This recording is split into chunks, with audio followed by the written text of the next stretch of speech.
छत्तीसगढ़ विधानसभा का बजट सत्र जारी है।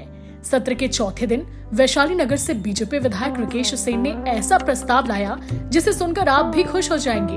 विधायक ने प्रस्ताव लाया कि दुर्ग से अयोध्या जाने वाली ट्रेन का परिचालन सप्ताह में एक दिन की बजाय प्रतिदिन हो। पूरे सदन ने इस प्रस्ताव को सर्वसहमति से पारित किया और उनके प्रस्ताव को रेल मंत्रालय को भेज दिया।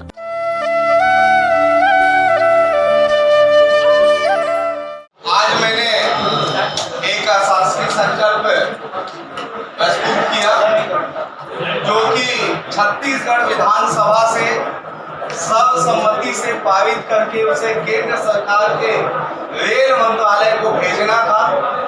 उसमें मैंने संकल्प प्रस्तुत किया कि दुर्ग से अयोध्या के लिए मात्र एक ट्रेन चलती है जिसका नाम है नौतनवा ट्रेन, जो गाड़ी क्रमांक 18205 है और मात्र एक दिन ही उस ट्रेन की वापसी होती है जिसका ट्रेन क्रमांक है 18206। मैंने सदन से आज अनुरोध किया कि संकल्प को पारित करके, क्योंकि मां कौशल्या की धरती है, भगवान राम के नैनीहाल है छत्तीसगढ़ और यहाँ से हजारों की संख्या में श्रद्धालु अयोध्या जाना चाहते हैं। और 500 साल बाद जिस प्रकार से भगवान राम की वापसी अपने मंदिर में हुई है, केंद्र सरकार और नरेंद्र मोदी जी का विशेष सहयोग रहा है। आज पूरा छत्तीसगढ़ जय श्री राम के नारे से गूंज रहा है। तो मैंने निवेदन किया है सदन से कि इस प्रस्ताव को भेजा जाए केंद्र सरकार के रेल मंत्रालय को कि प्रतिदिन ट्रेन का परिचालन हो।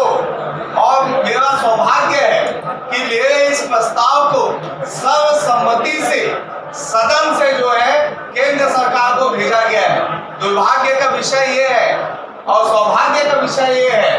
दुर्भाग्य ये है कि ऐसे प्रस्ताव के समय सनातन विरोधी सदन से बाहर थे। सौभाग्य ये है कि जब भी ऐसे सनातन धर्म के प्रस्ताव आते हैं तो ये ऐसे सनातन विरोधी का गायब होना भी कहीं न कहीं भगवान राम की कृपा से है, क्योंकि इन्होंने एक बार भी धन्यवाद प्रस्ताव प्रयागराज को लेकर नहीं आए। नेता विपक्ष ने एक बार भी